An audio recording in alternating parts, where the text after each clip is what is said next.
22 ફેબ્રુઆરી 2024ના દિવસે આ મહેસાણામાં બની રહેલા વિશાળ શિવ મંદિરનું પ્રાણ પ્રતિષ્ઠાનો કાર્યક્રમ પણ રાખવામાં આવ્યો છે। નમસ્કાર દર્શક મિત્રો, ગુજરાતમાં સોમનાથ મંદિર પછી બીજા નંબરનું ભગવાન શિવનું સૌથી મોટું મંદિર મહેસાણામાં બનવા જઈ રહ્યું છે અને આ મંદિર સાથે જે ધામ સંકળાયેલું છે એનો 900 વર્ષનો ઇતિહાસ છે। અને બીજી મહત્ત્વની વાત એ છે કે 22 જાન્યુઆરી 2024ના દિવસે અયોધ્યામાં રામ મંદિરની પ્રાણ પ્રતિષ્ઠાનો કાર્યક્રમ થયો અને હવે 22 ફેબ્રુઆરી 2024ના દિવસે આ મહેસાણામાં બની રહેલા વિશાળ શિવ મંદિરનું પ્રાણ પ્રતિષ્ઠાનો કાર્યક્રમ પણ રાખવામાં આવ્યો છે અને પ્રધાનમંત્રી નરેન્દ્ર મોદીના હસ્તે આ પ્રાણ પ્રતિષ્ઠાનો કાર્યક્રમ થવાનો છે। આ મંદિરનું નામ છે વાડીનાથ મંદિર। તો આના વિશે તમારી સાથે વાત કરીશું। મારું નામ રાજેશ શાહ છે અને તમે જોઈ રહ્યા છો ખબરછે.com।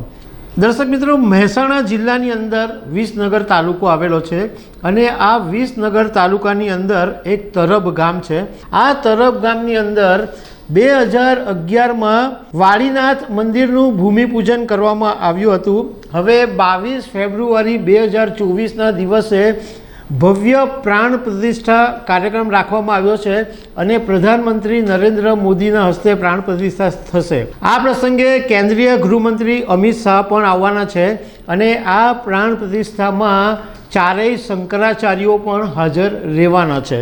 હવે આ જે વાડીનાથ મંદિર જે છે એના માટે એવું કહેવાય છે કે રબારી સમાજના લોકો ગુરુગાદી અને આચાર્યને ભગવાનની જેમ પૂજે છે અને પ્રથમ મહંત વિરમગીરી મહારાજે આ ગુરુગાદીની સ્થાપના કરી હતી, એટલે આનો 900 વર્ષનો ઇતિહાસ છે। હવે પ્રાણ પ્રતિષ્ઠાનો જે કાર્યક્રમ છે એ 16 તારીખથી શરૂ થવાનો છે અને 22 તારીખ સુધી આ કાર્યક્રમ ચાલશે। એમાં 1100 હવન થવાના છે અને લગભગ 15,000 લોકો આ હવનની અંદર બેસવાના છે। આયોજકોનું કહેવું એમ છે કે 22મી તારીખે પ્રાણ પ્રતિષ્ઠા કાર્યક્રમના દિવસે લગભગ 2 લાખ લોકો હાજરી આપશે। ખાસ કરીને ઉત્તર ગુજરાતના મોટાભાગના લોકો આ મંદિરની પ્રાણ પ્રતિષ્ઠામાં હાજર રહેશે। હવે આ જે મંદિર છે વાડીનાથ મંદિર એ ઉત્તર ગુજરાતની અંદર રૂપેણ અને પુષ્પાવતી નદીની મધ્યમાં વાલમ ગામ છે અને ઊંઝા અને વિસનગર રોડ પર આવેલા તરબ ગામની અંદર આ વાડીનાથ મંદિર બન્યું છે।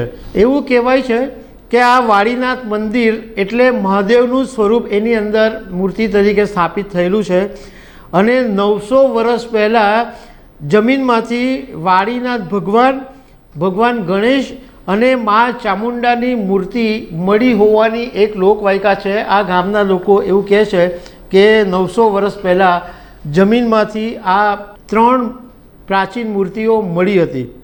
હવે આ વાડીનાથ મંદિર જ્યારે બનાવવાનું નક્કી થયું ત્યારે એક એવી પણ વાતનું ધ્યાન રાખવામાં આવ્યું કે ગુજરાતની અંદર જ્યોતિર્લિંગ સ્વરૂપે સોમનાથ બિરાજમાન છે, એટલે એમની મર્યાદા જાળવવા માટે આ જે વાડીનાથ મંદિર છે એની ઊંચાઈ ઓછી રાખવામાં આવી છે અને આ 45,000 ચોરસ ફૂટની અંદર મંદિર બનેલું છે અને એવું કહેવામાં આવે છે કે ગુજરાતની અંદર સોમનાથ મંદિર પછી આ બીજા નંબરનું સૌથી મોટું મંદિર હશે।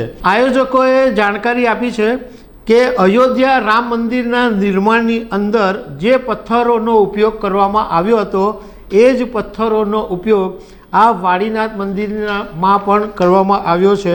હવે આ વાડીનાથ મંદિર છે એમાં એક આખું મોટું ધામ છે, એમાં 900 ગાય છે, રેમે નેશનલની 12 ઘોડીઓ છે, ગુરુકુળ પણ ચાલે છે અને મોટા પાયે ભોજનશાળા પણ ઊભી થવાની છે।